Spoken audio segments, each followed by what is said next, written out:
As you're all aware, the ministry has 3 state departments.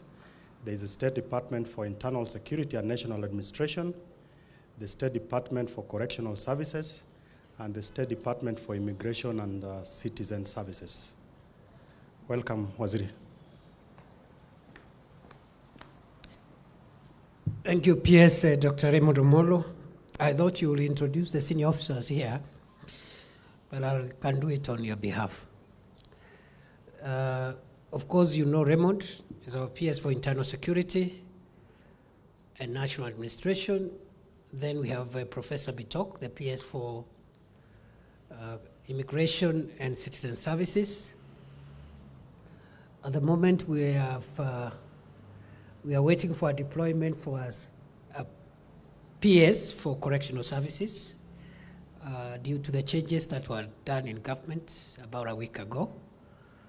But I also have service commanders here with me, the Deputy Inspector General of the Kenya Police Service, Douglas Kanja, the Commissioner General of Kenya Prisons Service, retired Brigadier John Warioba, and we have other senior officers. I've seen the Principal Administrative Secretary, Njega, and the Principal Administrative Secretary for the National Police Service, who is also the accounting officer, Banis Sialal.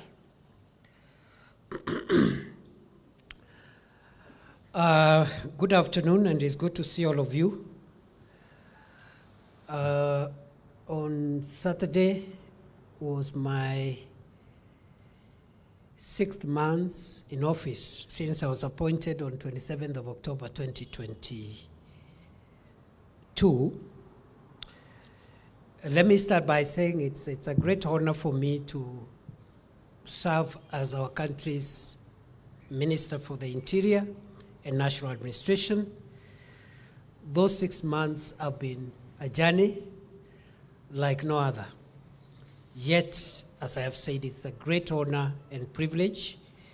And I want to thank the President for that responsibility is bestowed on me. 100 days after I was appointed, I did make an accountability statement on behalf of all my colleagues in this ministry on what by that time we were doing and thinking and planning about improving our security as a country. And I promised on that day, which was 6th of February, that every so often we will have a chance like this, 3-4 months, to again brief the public where we are. One, it's a good practice for public officials to be accountable to the people, even without being summoned by accountability organs. It's also good for us to get feedback once we review what we are doing, to get feedback on what we could do better. So this is our second public accountability statement as Ministry of Interior and National Administration, representing all the state departments and the semi-autonomous government agencies under the ministry. Time will not allow us to account for each and every of the programs and activities that we have been running. So suffice it to say, this is just a broad overview of the journey we have traveled since we last met here on 6th of February 2023.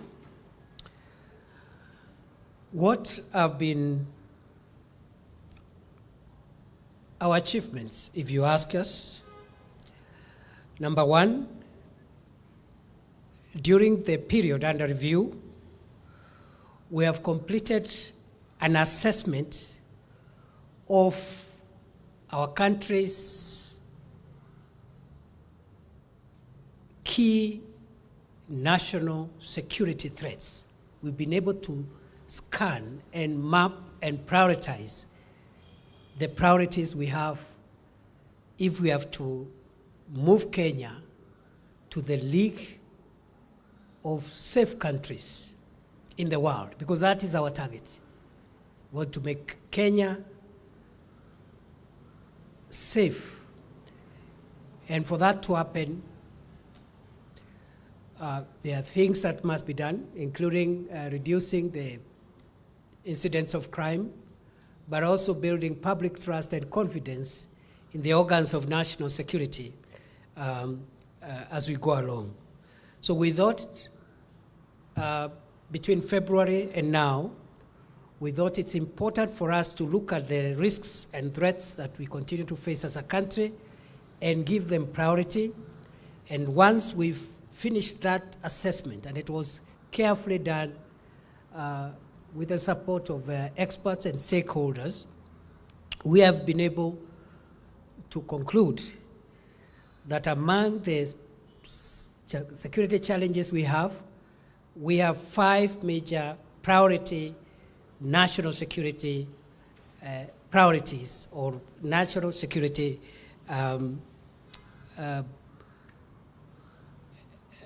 issues that we would like the people of Kenya to know what we have been doing about in the last 3 months. Within that list, as I said in February, for us, the fight against terror remains the #1 existential threat to our country's stability. I am happy to report with a lot of confidence that our agencies responsible for our internal, in collaboration with and with the support of the Kenya Defense Forces at the borders and beyond our borders, have been able to keep the threat of terror away from our territory, as has been the case before. It has costed us huge sacrifices in terms of our officers and our vigilance, but I am happy to report that we remain on top of that war. We remain extremely vigilant, even as other national security threats emerge. We remain focused to ensure that our country does not provide a room for evil people, terrorists, to hurt us the way they have hurt us in the past in this country. Many of our successes are never reported for obvious reasons, but I can say this without any fear of contradiction, that we have been able to detect and deter attempts to hurt our country by terrorists. And I'm very proud of our security forces, especially those that are involved in counter-terrorism measures, for remaining focused, professional, patriotic, and delivering the results that we are all seeing. I have been at the most affected areas severally. I have engaged with the officers. We want to continue to provide leadership, all of us, together with my colleagues here, to all our officers engaged in counterterrorism, to commend them when they do a good job, to assist them, to give them moral support, to make sure that our country remains a safe country for all of us. Other than that, in terms of priority, about 13 counties in our country have experienced many decades of disorder through or perpetuated by a culture of numerous illegal arms in the hands of criminals who have been using these arms to steal livestock and to perpetuate the primitive culture of banditry. I am happy to report that during the period under review, we have made sustained gains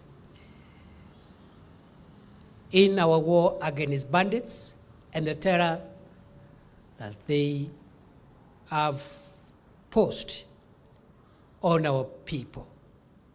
I am happy to report that this is the first time that the National Police Service is in a joint operation with the Kenya Defense Forces of our country in an operation that is led by the National Police Service with the assistance of the Kenya Defense Forces in accordance with Article 241, 3B of the Constitution.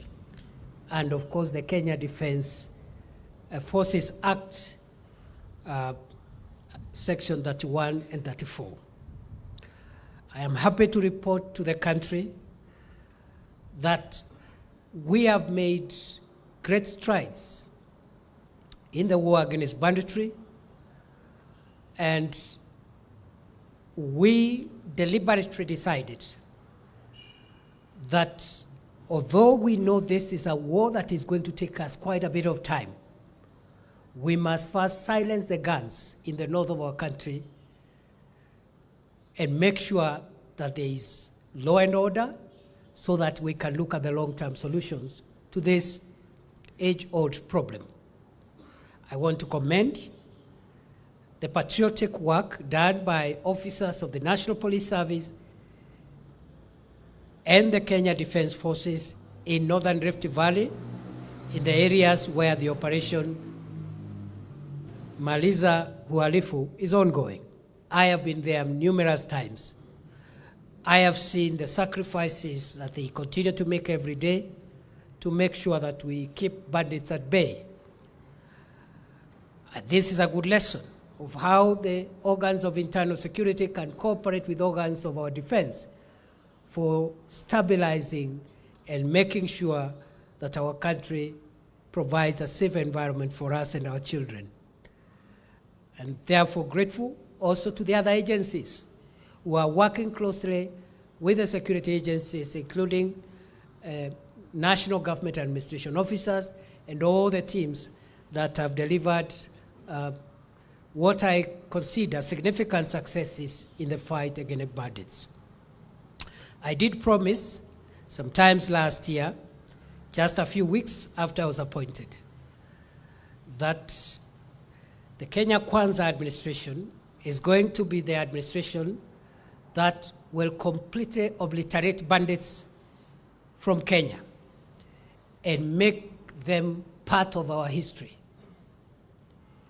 This problem of livestock, rustling, and banditry will come to an end. I also said, and I do reaffirm those words today, that 2023 is the year where, as a country, we are going to make the turning point in the fight against the primitive, barbaric, and murderous behavior of cattle rustling. For a long time,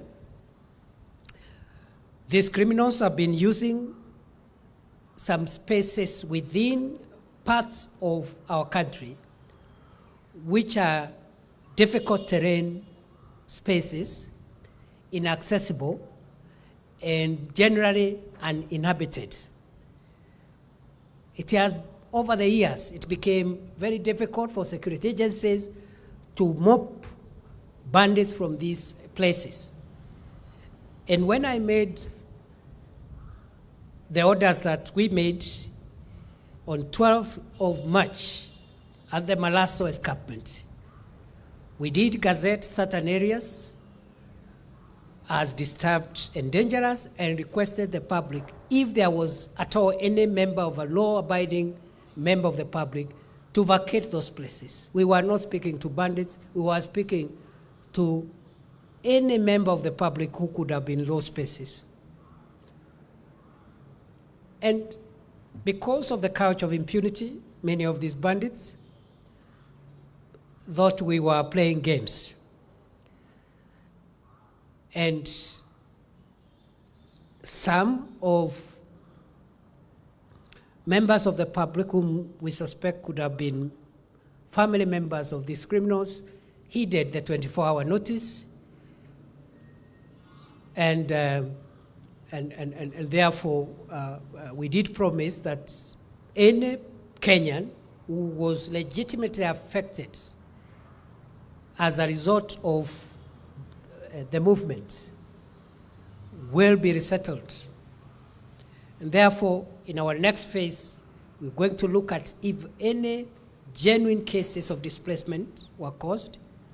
Our assessment is that there wasn't any displacement, because for those who have gone to these places, these are places which are not even suitable for habitation in the first place. And that's why if you hear a place where security agencies cannot be able to access, then you can imagine the kind of places we are talking about. Some are forests, like Mukogodo Forest in Laikipia. What would someone be doing living in a government forest? Others are dangerous gorges and hills. The Araba Hills in Baringo, the Tandare Valley, the Silale Gorges in Tiachi. Other dangerous escarpments, like the Malasso escarpment. You just need to go and see, the kind of terrain we are talking about. All these places, I am a proud Kenyan today to report that we have flushed out our criminals from all the areas that we gazetted as disturbed and dangerous. Some of the criminals escaped into the general population and mixed with the general population, and that's why we have had occasional sporadic attacks here and there, livestock stolen here and there, which thefts are not even happening in the grazing areas as used to be in the past, but is happening from homesteads. And we all know that police officers, law enforcement officers cannot be in every homestead. But I also want to report that whenever there have been attacks, we have made significant strides in recovery of stolen livestock. 2 weeks ago, I was in Laikipia North to celebrate our officers there who were able to recover within 12 hours a whole, about 76 heads of cattle which had been stolen in that part with no casualties and on the side of our officers. And we have had many other instances of recovered livestock. We still have a number of livestock which have been stolen during the period under review, which we are still tracking, because what the criminals do is when the livestock is stolen, they divide it into small numbers and scatter in different directions. But we are tracking them. I've been to Samburu, I think 8 days ago or thereabout, and there was an incident there, and we have recovered a significant portion of the herd which was stolen there of goat and sheep. So generally, we are on top of things. Going forward, we will dominate the spaces that I have said. We have completely flushed out bandits from them. We will make sure they will never access those areas ever again, whether there is drought or not, because sometimes they venture into those places in the pretext that that's the only place they can get pasture. We will deal with the problem of pasture differently, but we will never again allow any criminal to access those places. In fact, the government has decided to turn these places into facilities for presence, training, and operations of our organs of national security, both the police, the military, but also other security agencies. Because it's only by dominating the hideouts for bandits that you are able to stifle them from the lifeblood which has sustained their activity for so many decades. We are also upscaling our disarmament program. We have recovered slightly under 200 firearms from the North Rift. But we believe there are thousands of illegal firearms in that region. And we have restrained ourselves from forceful disarmament for a while, for strategic reasons. But I want to make it clear that any person in Kenya holding an illegal firearm must surrender that firearm to government voluntarily, or we shall recover it by use of force. No excuse will be given whatsoever, including that those firearms are used for grazing livestock. You don't need a firearm to graze livestock, you need a stick, a huntsman's stick to graze livestock. Therefore, all people who have firearms which are not lawful must surrender them voluntarily, or we will get them by force. And we will get them. I want to commend particularly Samburu County. It is leading in the number of recovered illegal arms. And I want to congratulate the officers there and the leaders for supporting this government effort. But even the places where we have not recorded much surrender will acquire those weapons. It's just a matter of time. We will venture going forward to long-term solutions to northern Kenya and northern Rift Valley, because the permanent solution is to provide water points for animals to avoid unnecessary migration. But we are also going to open up the north of our country with infrastructure development and social amenities, roads, hospitals, water projects. And it's no longer a development issue, it's a security issue. So already a master plan for that region has been concluded, and we'll roll it out. It's going to take a bit of time, but we are going to mobilize resources from within and without government to transform the north of our country once and for all. I have said before when I appeared before Parliament, that the future economic stability of this country lies in us securitizing large tracts of our country that remain unsafe, and therefore they cannot attract local and foreign investments. And many of our people, the huge number of our population, is struggling in a very small space of our country, yet we have a huge country which remains with untapped potential because of insecurity. So we are going to roll out in our next public accountability statement, we will say the initial steps.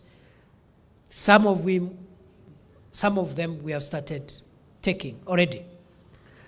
In this regard, we will utilize the labor, expertise, and equipments of our security agencies, including the National Youth Service, to reconstruct our country and to provide for livelihood support and resilience for our communities in the northern part of our country as part of making sure the place remains safe and secure for local and foreign investments.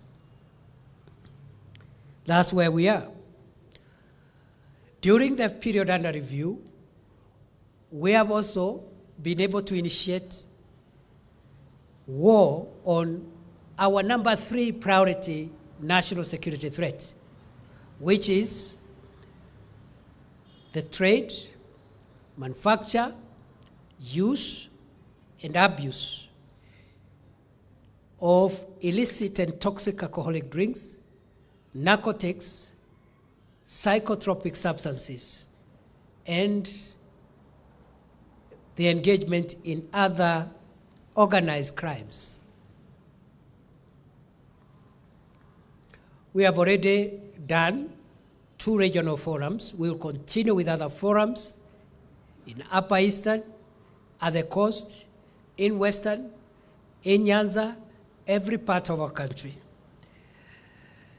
The problem of toxic alcoholic drinks that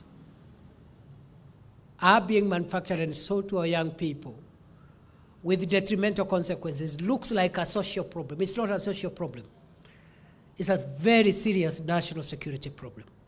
And if we are not careful, when all the adults today are gone from this country, we will not have a country to hand over to the next generation. And therefore, those who are engaged in the manufacture, sale, distribution of toxic and chemical-laced dangerous drinks, drugs of all types, your time in business in Kenya is over. We will fight with you with the same energy, clarity, focus, and make sure that we get you out of our country and you either look for something else to do, or we will get you something else to do, whatever that is. So again, that is something we've just initiated, and therefore maybe in the next accountability statement I'll be reporting progress, because we must win that war. The fourth major national security matter in our assessment is the rise in violent extremism in several fronts. Number one, religious extremism. And I think the Shakahola example will just illustrate best that we have a problem in this country which we regard as a religious problem, a social issue, but it's not. It's an existential threat to our country. We are still in Shakahola, and I am afraid we have more mass graves in Shakahola, which are not opened. We'll start opening those graves on Monday, once the current phase of postmortems of the last cohort of bodies is concluded at the end of the week. We are also going to take new measures which are announced from that space, which has almost become my second office. Next week, I'll be back there. But the kind of damage Shakahola has done on Kenya, if we do not remedy and deal with this problem head on, this is the kind of threat that can hurt the country in the scale and manner in which some countries have been hurt. Our good neighbor Rwanda is an example of what happened in that country because of ethnic fundamentalism. Now that is religious extremism. We are also witnessing cultural extremism, mainly in central Kenya and parts of Upper Eastern. In Upper Eastern, the cultural extremism and Northern Rift Valley, the cultural extremism is in the perpetuating of some of the crimes we are fighting in that area, including cattle rustling. There is a cultural extremism component that we must tackle. In central Kenya, we have seen during the period under review a reemergence of cultural extremism by groups which are proscribed under the law of Kenya and which some people would like to revive. We saw them chanting the other day outside the DCI when we arrested a suspect. And you can see the courage, the demeanor, the impunity of these criminals. I spoke on Sunday. I would like to repeat for purposes of clarity.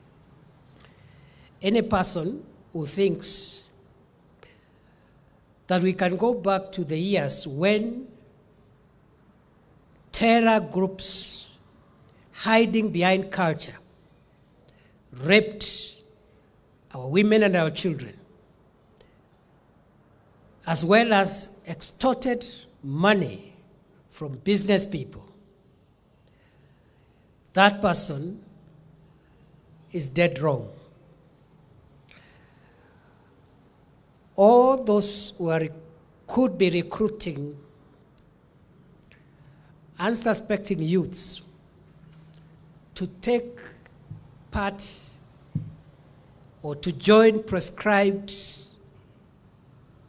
organizations are enemies of Kenya. And for the sake of Kenya, we have to come for you, and we'll get rid of you so that you go where criminals go. Criminals are supposed to be in prison, and I'm the Minister for Prisons.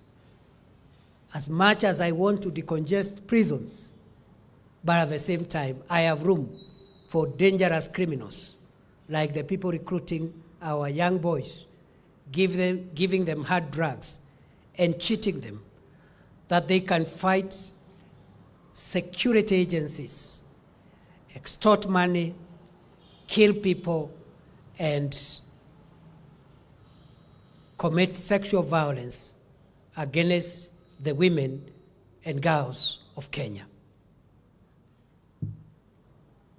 So there is a cultural extremism, and then religious extremism,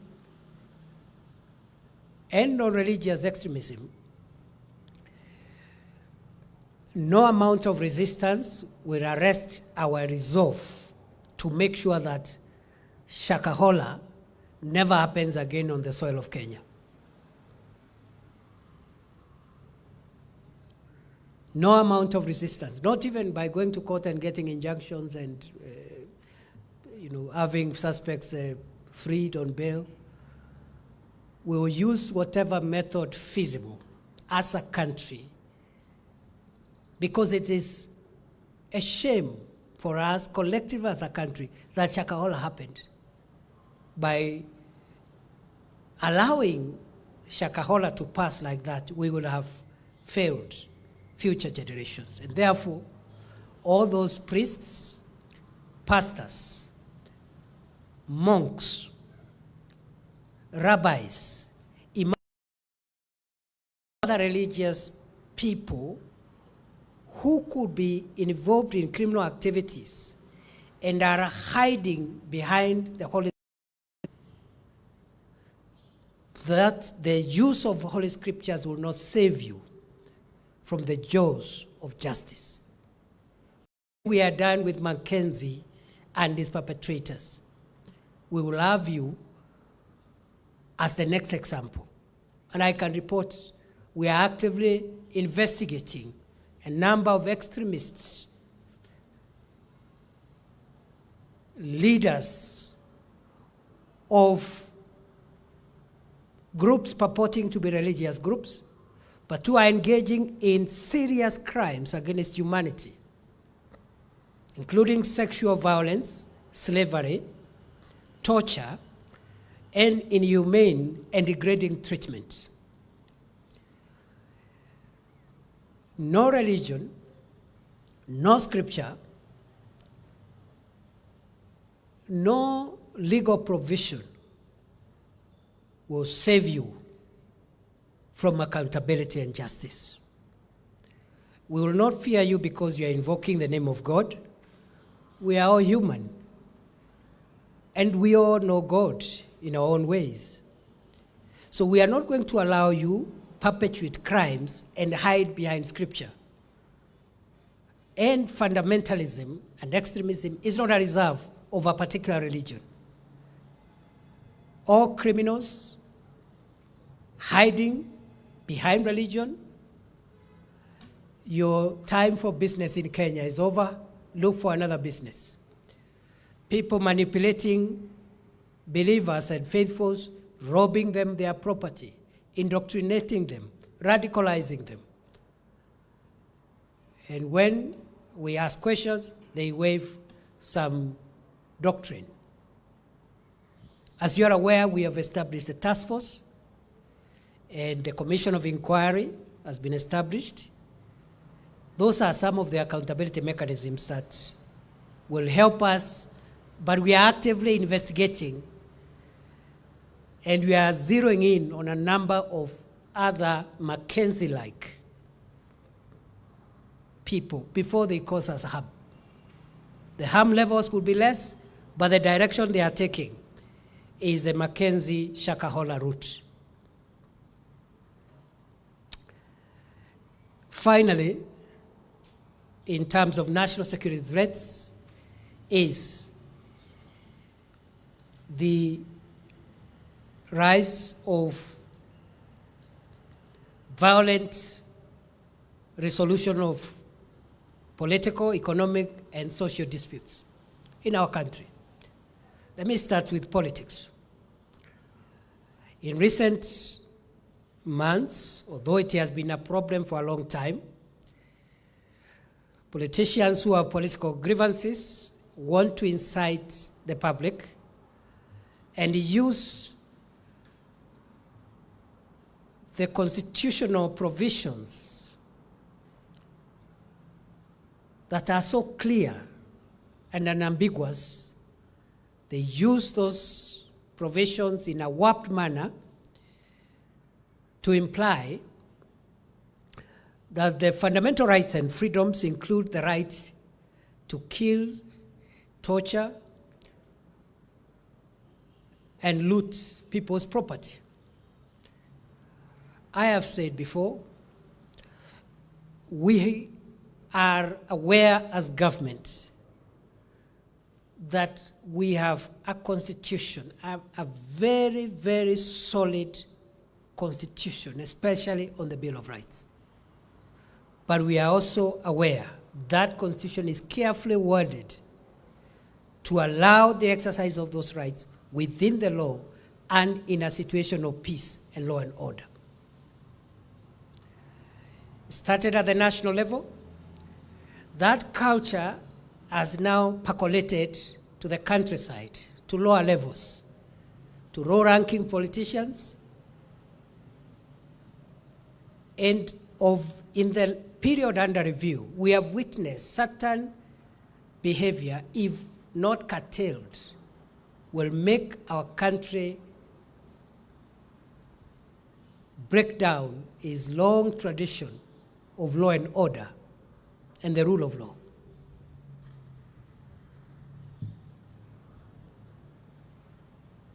Last month, people, citizens, who had what I consider very genuine grievances against security agencies, decided they would storm the Wajir police station and try to overrun it, simply because they are aggrieved. And as I have said, I think the complaints were justified. Last week, citizens who, in my view, appear to have some grievances which appear genuine, Kericho and Bomet. What are they doing? Attacking police officers, burning police vehicles, burning tea-picking equipment, looting shops. When you ask, you're told, we have a freedom to protest and air our grievances.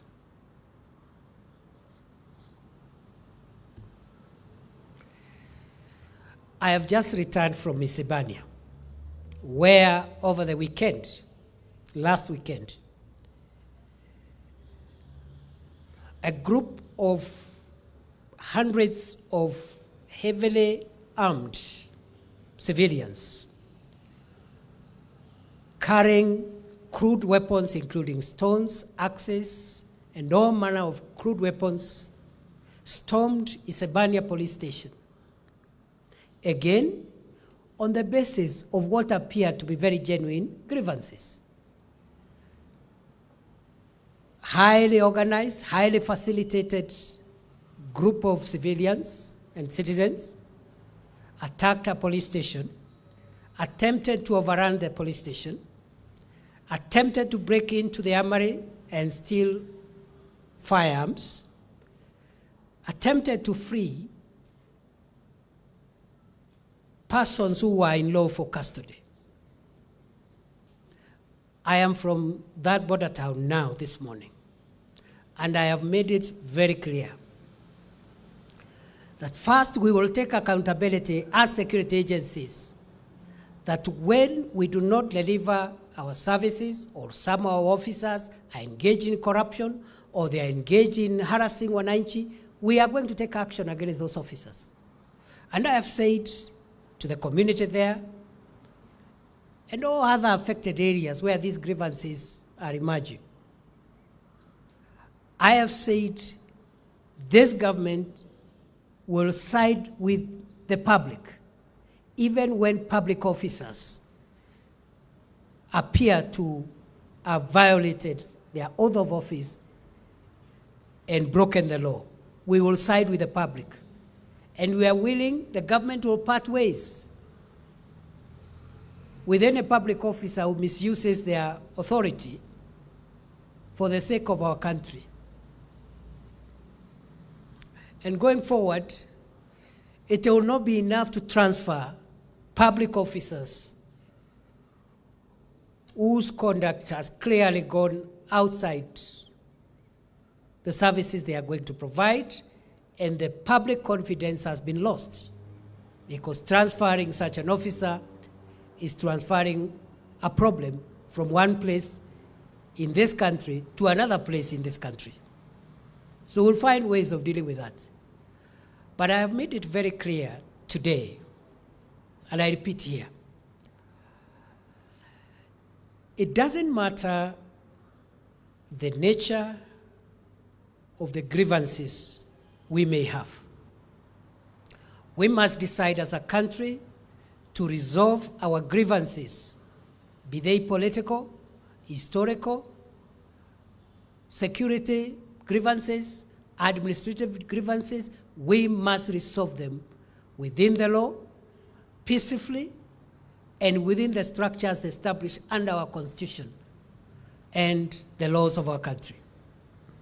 We will not allow members of the public to use the excuse that they are aggrieved to storm security facilities and try to undermine the facilities that differentiate our country from countries which are not run on the basis of rule of law,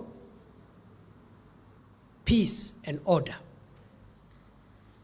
Many countries in Africa have disintegrated into violence. And you know it starts like that. You are aggrieved somewhere, you attack a police station, you take their arms, you free people who are in custody, you have a problem with an officer, you go and hurt them or kill them. We cannot go that route. Any member of the public who tries to access or violate the integrity of a protected area or a security facility will be dealt with in a very, very firm and final manner. We'll apply the Constitution, we'll apply the law of our country, and we'll apply common sense. That behavior must stop. If you have grievances, let's resolve our grievances, air your grievances. If the OCS cannot listen to you, call the DIG. If the DIG can't listen to you, look for the minister. If the minister doesn't listen to you, look for the deputy president, look for the president. Look, let's find ways of having government attend to our problems.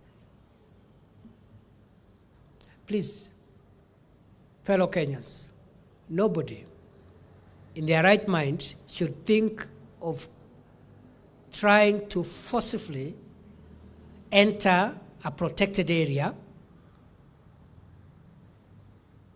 because it is against the Constitution of our country, and we will not tolerate that behavior.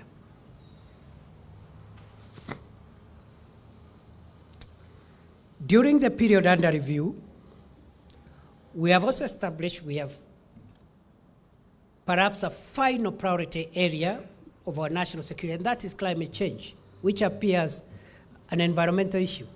But many of the problems we are grappling with security-wise, including banditry, are as a result of conflicts and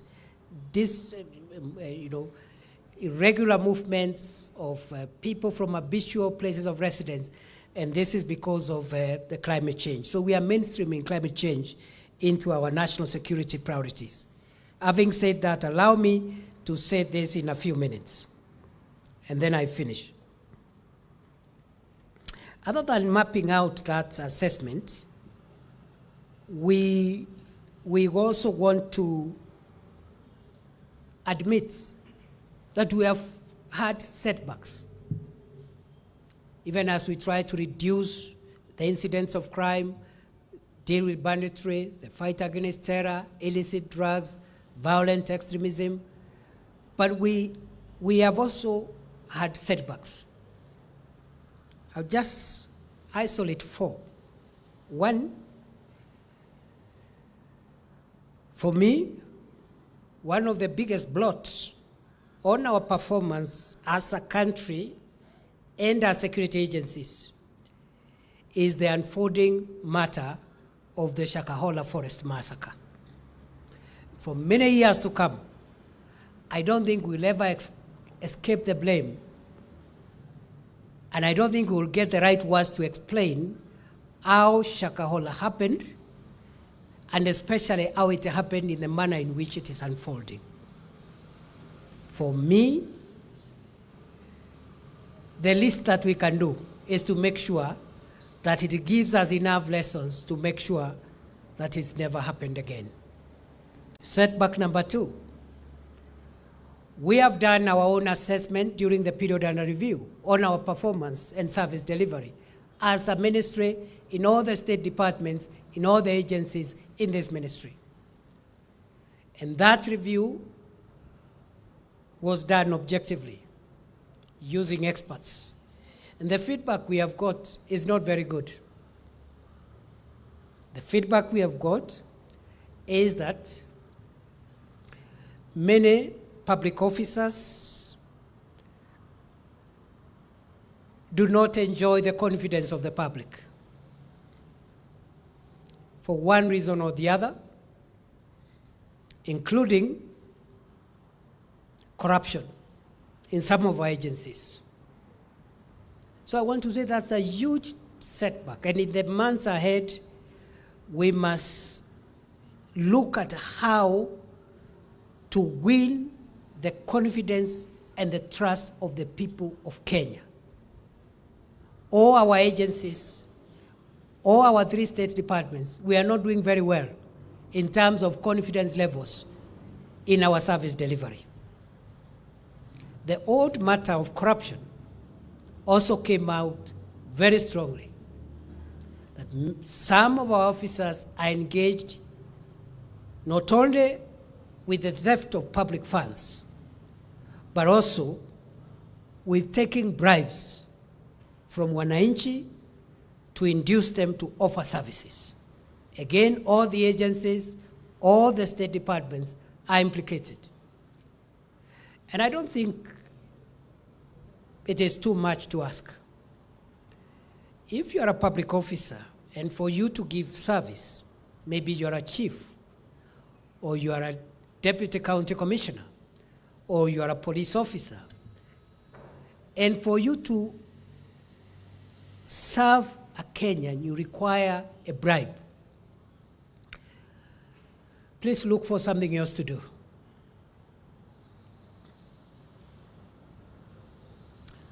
Because, truth be told, we are not looking very good.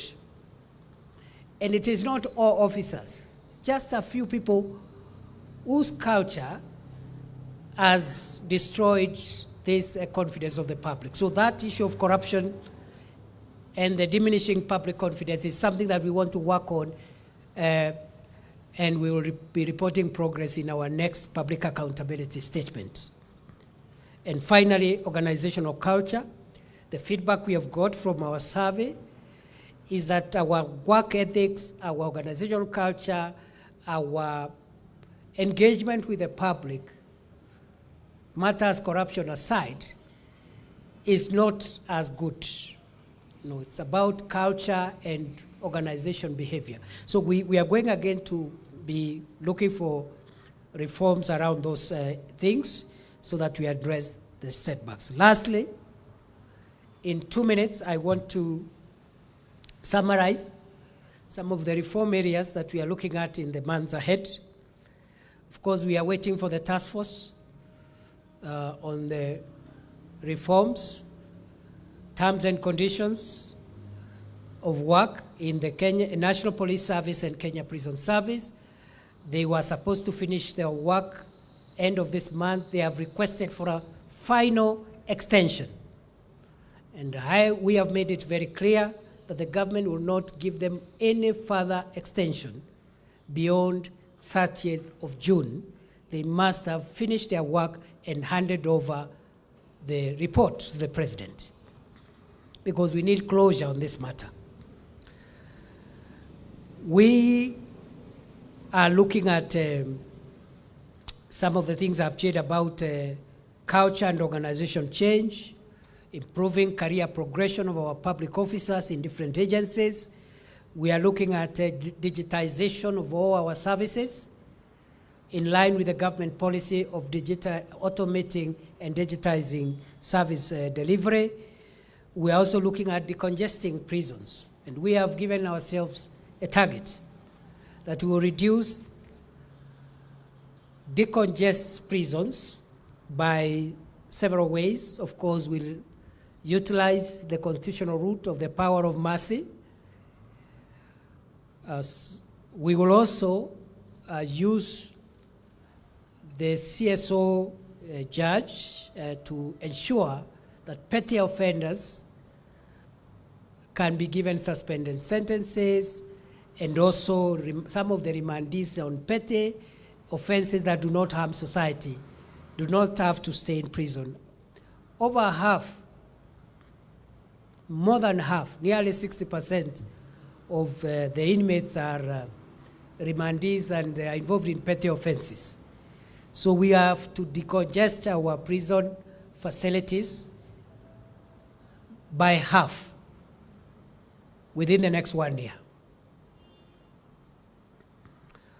We will improve, of course, service delivery in other areas. Within the prisons, we have also initiated a program of dignifying prisoners who are serving their sentences there to be able to rehabilitate and reintegrate them. And we have come up with a policy of not only improving the physical infrastructure in our correctional services, facilities, but also we have come with a special program of 1 prisoner, 1 bed, 1 mattress as a way of dignifying our prisoners, even as we look towards rehabilitating them.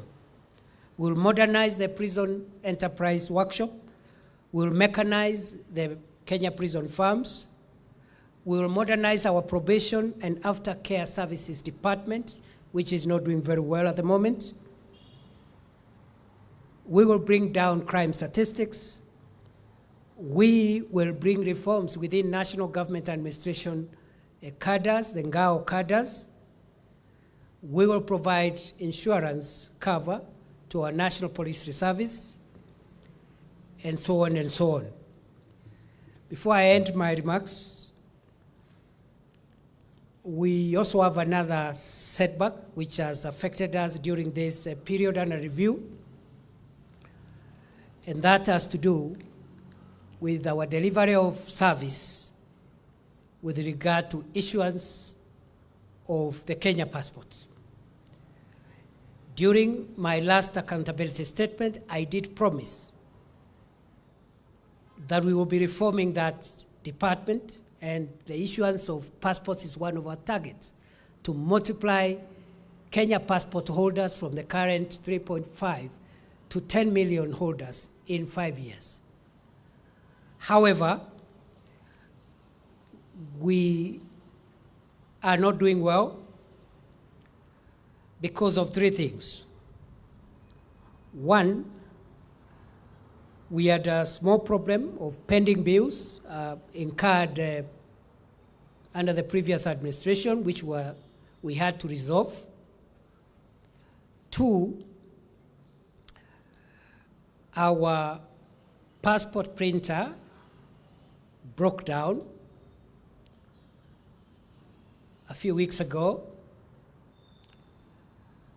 And 3, based on the very candid assessment which we have done internally, even without the knowledge of our officers, the feedback we are getting is that many of our officers are asking for bribes to provide Kenyans with passports in the wake of the unavailability of adequate stocks of booklets and the breakdown of the printer. I report that until now, we have a huge backlog of passport applicants, approximately 42,000, some of whom have waited for several months. We have taken urgent remedial measures to correct that problem.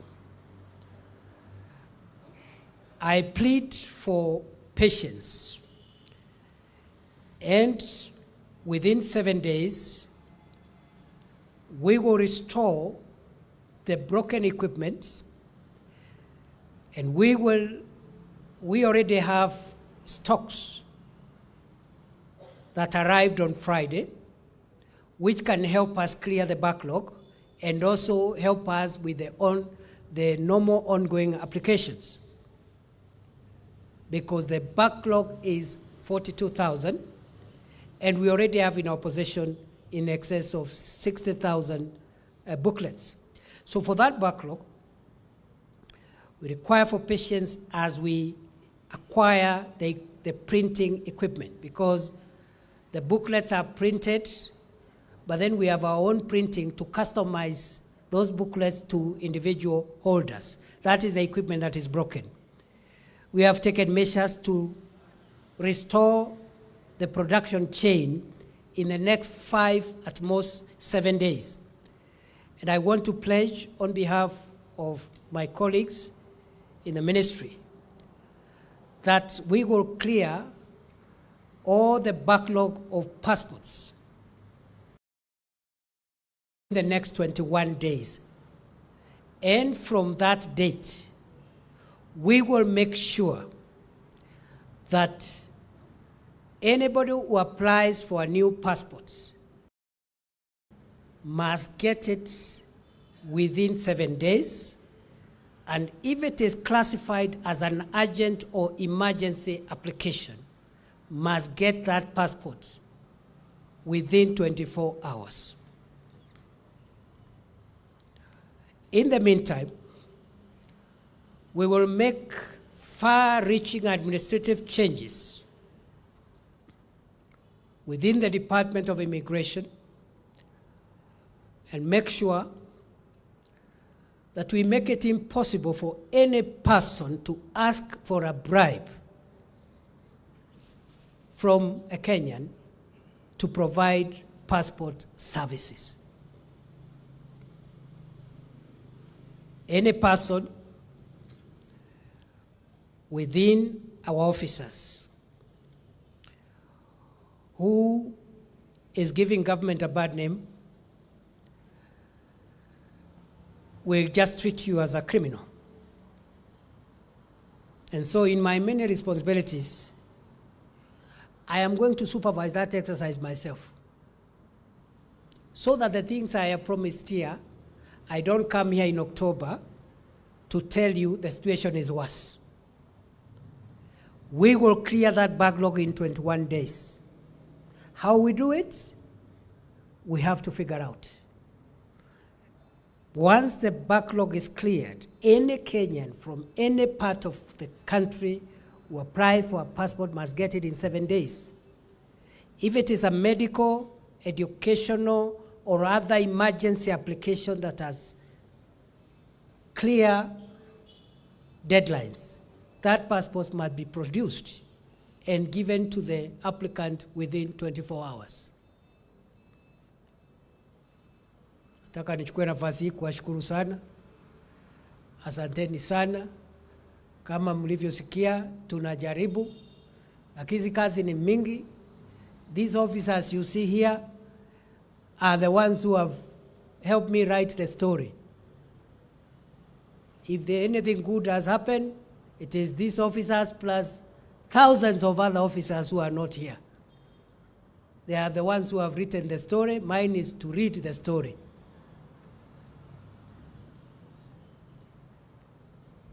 So I thank the PSs, very hard-working PSs, principal administrative secretaries, senior officers,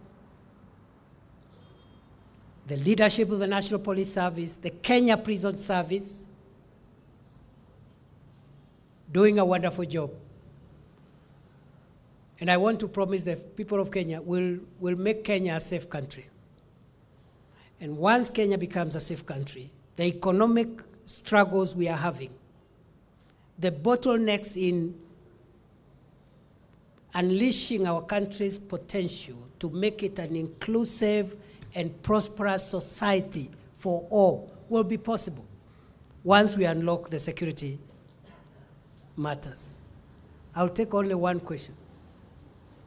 Because I have spoken for long, 2 questions. Because my colleagues here have also stood for a very long time. Afadhali mimi nilikuwa naongea. Yes, go in. I'll take 3 questions. Good evening, Waziri. Yes. As you said, I'm Chemutai Goin from Citizen TV. I have 2 brief questions. You have addressed the issue of cultural extremism. And one of the issues that we've seen and had utterances made by yourself as the Cabinet Secretary for Interior and the Deputy President, Honorable Rigathi Gachagua, is that there are certain individuals that are funding the resurgence of the outlawed Mungiki sect. And one of the persons mentioned is the former President Uhuru Kenyatta. First, have there been links that you've identified as the people in charge of the country's security of his involvement in the sort of resurgence of Mungiki, and what evidence or what are you doing about this? And 2, still on that bit of cultural extremism and possibly actually political, there was a raid at the Northlands property that is associated with the family of the former president. Have investigations into what transpired there commenced? What evidence do you have, or what is the status of investigations? Have arrests been made? Thank you. Shall I answer those ones first? It will take 1 minute to answer them. The first one is whether there is any evidence leading the former president to crime. I cannot comment on that. I'll respond by saying as follows: that any person who is involved in encouraging crime, doesn't matter their rank in society, they have a date with me and my officers. On the second one of the attack on Northlands, what happened in Northlands? It's a serious crime. And I want to report, yes, we have undertaken investigations, and we will be arraigning some suspects very soon. It has taken a bit of time because of the politicization around it. And I have said to you, dear Kenyans, we don't want to politicize national security. Any person who is involved in crime, it doesn't matter their political affiliation. Some of the people, political leaders, who have been funding the violent attacks on property and police officers in Kericho and Bomet are Kenya Kwanza of politicians, and they'll have to be arrested. You know, once we conclude investigation, we'll arrest them. So let's not politicize this thing. But I don't think it is in my space to comment about the former president of Kenya. Yes.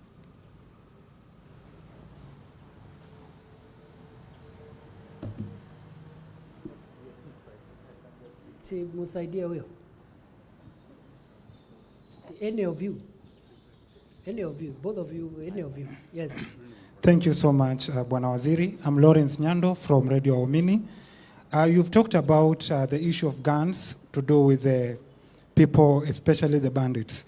Will you mind to tell us, since February 6th, when you last briefed us, has the ministry found out the loopholes that these people, especially the bandits and other Kenyans, acquire illegal firearms? And if they have found out the loopholes, what steps are they taking so that we can be able to curb the ownership of illegal firearms in the country, because it's also a very big threat in the society of Kenya? Secondly, when you talk about the issue that has happened in Wajir and also Hispania, you talk that the citizens had justified grievances. So do you take it, can we take it maybe as the police officers or maybe the security agents in that area, they failed in their service delivery, that's why the citizens took the mandate to attack the police station and do that? Let me answer those two. Yes, we have made a lot of progress in terms of finding where illicit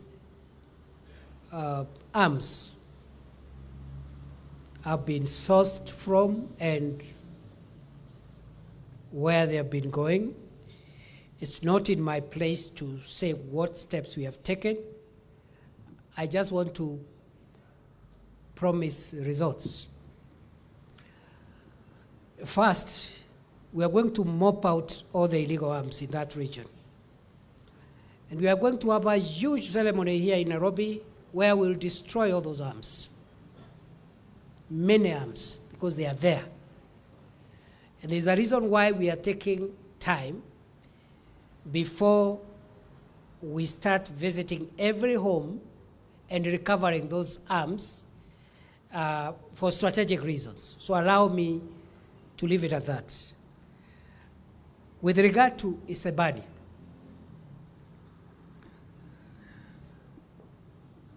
part of the problem is a problem caused by public officials, including police officers and other agencies. It's a complicated matter because that is a border town.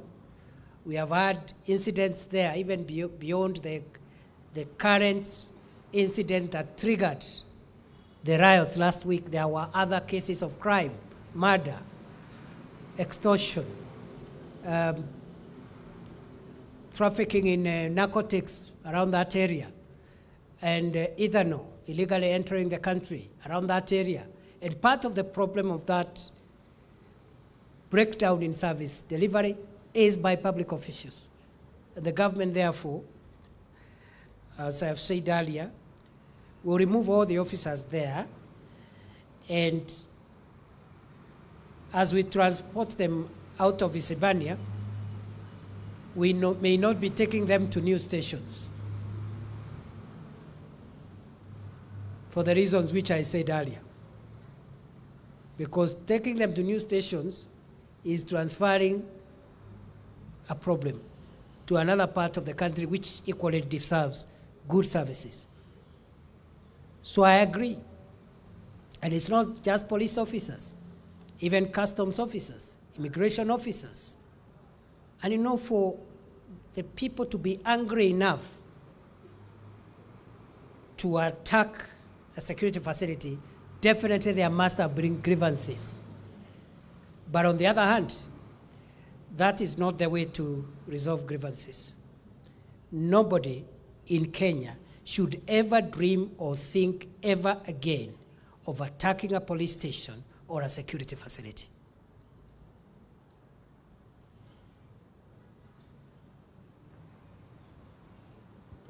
Maybe two more? We can't stay here forever. Asante Bwana Waziri. Jina langu ni Kimani Ngunjiri kutoka Kameme TV.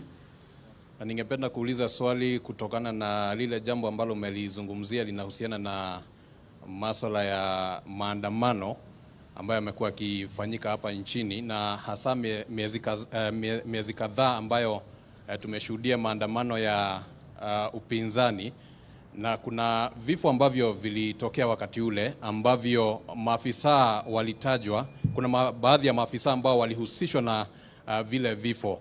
Sijui kama waziri wa usalama wa ndani umefanya nini ili kuhakikisha ya kwamba wale ambao walitajwa wamewajibika? Naomba niseme hivi.